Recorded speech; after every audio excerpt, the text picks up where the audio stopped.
इमरान खान ने कहा है कि साबिक कमिश्नर रावलपिंडी लियाकत चट्ठा के दूसरे बयान की कोई अहमियत नहीं है।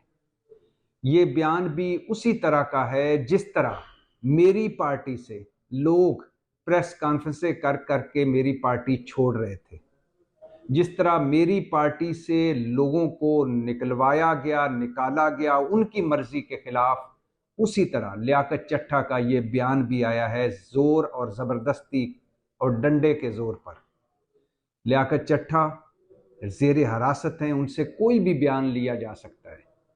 और ये लियाकत चट्ठा या रावलपिंडी या कमिश्नर रावलपिंडी या रावलपिंडी की बात नहीं है, पूरे मुल्क में यही सब कुछ हुआ है जो लियाकत चट्ठा ने अपने पहले बयान में बताया है। खान ने कहा कि 1996 में तहरीक इंसाफ की बुनियाद रखी, 1996 से 2024 तक इतना बड़ा धांधला मैंने नहीं देखा, इतनी बड़ी मैंडेट की चोरी की वारदात नहीं देखी। इमरान खान ने एक मरतबा फिर सुप्रीम कोर्ट से अपील की है कि वो इस मामले को टेकअप करें, इससे पहले कि सारी जमातें सड़कों पर आए और देर हो जाए। मामले पर आज खुद नोटिस लें, एक कमीशन बनाएं और तमाम उम्मीदवारों को और तमाम जीते हुओं को और हारे हुओं को बुलाएं और उनको सुने, और जो जीता हुआ था हरवा दिया गया उसे जितवाएं, जो हारा हुआ था उसे जितवा दिया गया उसे हरवाएं। कोर्ट ने इलेक्शन के बाद, इलेक्शन डे के बाद जो कुछ हुआ उस पर तवज्जो नहीं दी, और अब अगर गिनती और नताइज मतलब जो धांधले के इल्ज़ामात हैं उन पर तवज्जो ना दी गई तो 12 पार्टियां सड़कों पर हैं। बदतरीन मुआशी बुरान में डूबे मुल्क मजीद सियासी अदम इस्तेकाम का शिकार हो जाएगा।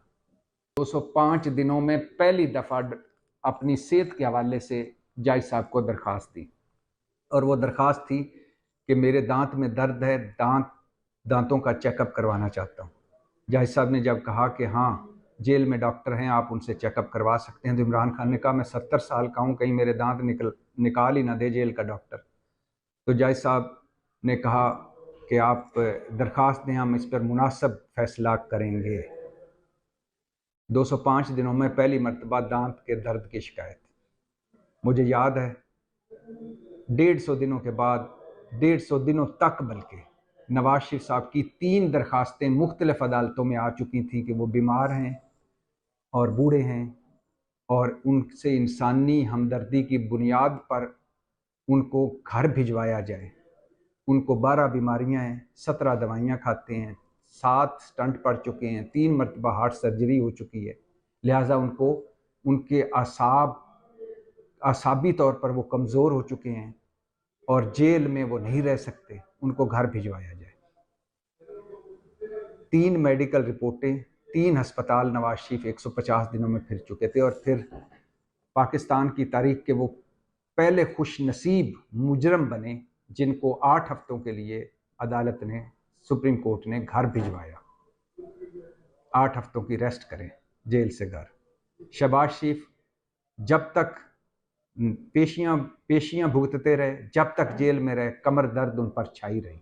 जो ही वजीर आजम बने कमर दर्द भी गायब हो गई और बीमारी भी गायब हो गई। जरदारी साहब 1 साल पेशियों पर ना आए कि मैं बीमार हूँ, मैं इस्लामाबाद नहीं आ सकता, लेकिन वो सियासी मुलाकातों के लिए इस्लामाबाद, लाहौर, हर जगह जाते रहे, और जब उन्हें अरेस्ट किया गया, गिरफ्तार किया गया, तो मसाज चेयर भी साथ थी, 24 घंटे के लिए एक ब्लड प्रेशर और शुगर चेक करने वाला बंदा भी साथ था।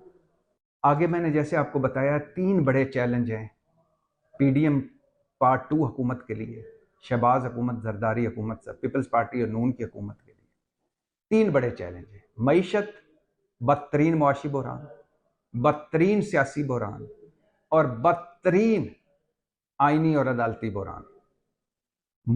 मुआशी बहरान आपको पता है, हमें अगले 3 सालों में 78 अरब डॉलर चाहिए, और हमारे पास जितना ज़र मुबादला है आपको पता है, हमारे मोटरवे और एयरपोर्ट तक गिरवी रखे जा चुके हैं। मुल्क के पल्ले कुछ नहीं रह गया।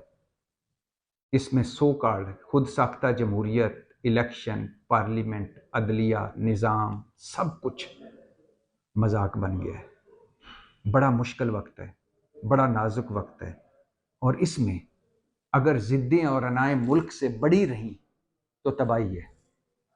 अगर कहीं से कोई अकल की बात, बड़े आला ज़र्फ़ी की बात, ग्रैंड डायलॉग की बात, सारों को इकट्ठा बिठाने की बात, माफ़ करके आगे बढ़ने की बात हुई, तो हो सकता है हम इस बंद गली से निकल आए।